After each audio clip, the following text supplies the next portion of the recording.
Hey everyone, Dan here. Before we get into it, if you enjoy these videos, please hit the like and subscribe button. It helps a lot. And also keep in mind that these are my own thoughts, opinions, and ideas. These are not meant to be, nor should you take them as investment or trading advice in any way, shape, or form. Do your own due diligence, put in the work for yourself, and make your decisions based on that. Enjoy. All right, folks, here we after market close on Tuesday, November 16th. We're going to take a look at Lucid today. And we cover Lucid every Tuesday, so if that would be interesting to you, please hit the subscribe button, and turn on the notifications so that you get those served up to you. So, I mean, what more could any Lucid bull ask for other than what has been transpiring here, especially since our last video? You know, that video we were talking about this gap that had presented itself back here, and this isn't a situation where I think that it's coming up to fill the gap. I just think that it's finally running into the gap, but there's not really much resistance there, which is what we said in the last video, and so it had an opportunity to fly, and at that point we were looking at it just flying to this 50.34 level and then saying 52.91 was next on the stop and that we would tackle that when it gets there. And so here we are. So it looks like it's time to tackle that. So if we're going to throw in some additional resistance levels as it gets up here, it gets pretty thin, but this one stands out to me a bit.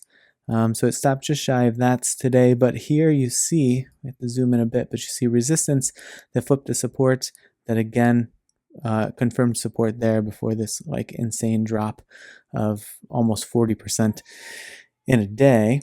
And then, so up from 56.19, it just gets really, really scarce. But I look here about 59.53, which will be sort of like a psychological level as well because of the $60 mark, right? But this picks up much of the resistance that was hit here. The resistance that was hit here didn't really ever confirm as support. So I don't know that it'll be that strong of a zone, but I mean, also we'll have to see if like Lucid is going to make a run at 60, right? That's the next sort of question in mind. While we're up here, we might as well tackle the body of this candle and where this stopped out right here about 63.08, and then of course the tippy top 64.86 put us right there on that end of things. So just a really solid run, as I'm sure you know. Pretty tremendous days these days, and you know, I don't know where exactly it's going to go from here. I do think that the levels that we charted to the upside will be pretty solid resistance levels now that we're out of this gap. And if we come down, then 52.91, 50.34 would be what I would look to hold. Now, there's an additional level here that's presented itself because of the topping out here. See, both of these topped out right about the same spot. I don't know that this will be a super strong support zone, so we'll dot it to just say that might be kind of weak.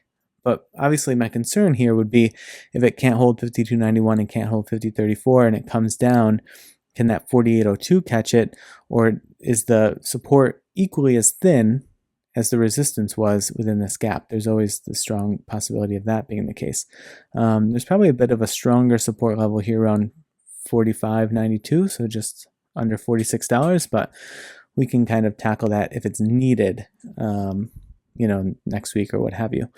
If we want to look at, I mean, it's almost like useless to look at like MACDs. I mean, you just know what they're going to look like, right? Even the Ichimoku cloud, I mean, is sort of similar. I mean, until the stock price gets over here into like late December, this support level in the cloud is super, super low. This is way down in the 20s still. And I mean, even into December, it's just getting itself into the 30s. So this is why I just say, you know, not saying like run for the hills. I'm not saying like doom is near, but I'm just saying that when it gets sort of extended in this sort of range, I would just be careful of how strong or how thin the support is if there does start to be a broader sell-off that occurs. But who knows? I mean, these, you know, we saw what Upstart has done in the recent past, and just the ability of certain stocks to just continue these crazy runs for lengthy periods of time. So you never know.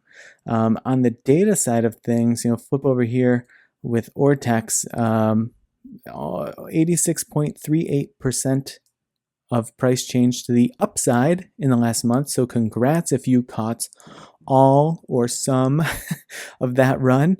Hopefully folks are sitting pretty happy on their positions by this point after such a run up. Shorts, I mean, not really daring to come in, still drawing down even more today. 7.8% of the free float being shorted per Ortex estimates, a little over 50 utilization, cost to borrow under 1, days to cover under 1. So shorts definitely, if they are coming in, they're quickly getting out. They're not willing to take the risk to hold on for what could potentially be an insane run up in any given day.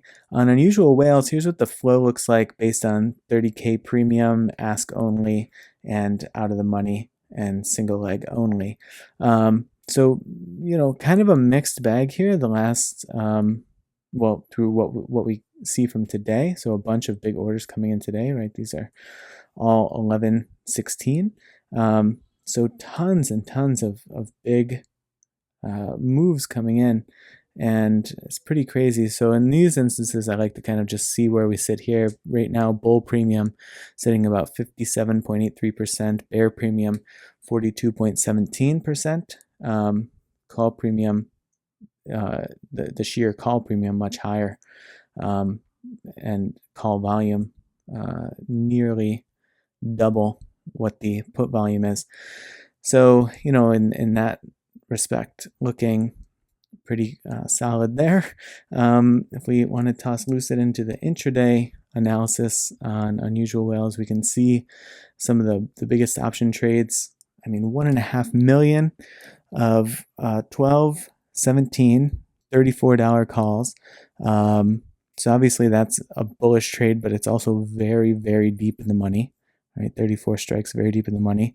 Similarly here, $15 strikes for January of next year. I mean, these are just, that's why I filter them out of this view, because I'm not going to go in and buy options for $2,100, $3,700, $5,300. I mean, these are crazy bets, and you see still a ton of really, really big bullish bets coming in, even though it's extended the way that it is.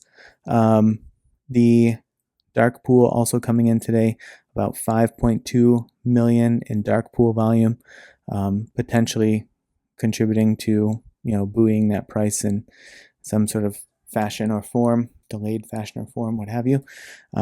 We do see also this big 8.7 million dark pool volume preceded much of this big run up that we've seen. So interesting to see what sort of buyers may have been entering at the end of October who had some indication that some of these things could play out. I don't know that it would have been that predictable from a dark pool perspective or an insider perspective, but maybe. All right, folks. Well, that's Lucid where I see it at the moment. Those are my next targets to the upside. These are my support zones to the downside. Again, word of caution on how potentially thin the support levels could be. If they're needed, but like I said, take Upstart as an example of just how crazy things can run and for how lengthy of a period of time. And we'll just have to sort of wait and see, take it day by day and see what happens. But congrats if you caught this run or a bunch of it, and I hope that you're enjoying the run as it goes. In the description below, before we leave, I will just mention there's a couple of ways to support the channel by sharing videos in various places, and or if you want to toss a few bones my way, just to sort of, like I say, support the channel and the work that is being done here. Would appreciate it. We have a Patreon that'll be coming in the next few weeks. If you want to check out my Twitter from today, that handle is in the description below as well.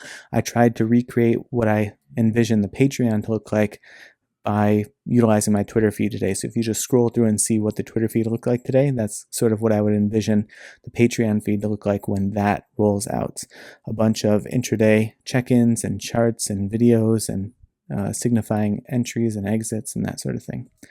All right, folks. Well, I hope you had a great trading day and that you have a happy hump day tomorrow, and I appreciate you watching. I will see you in the next video.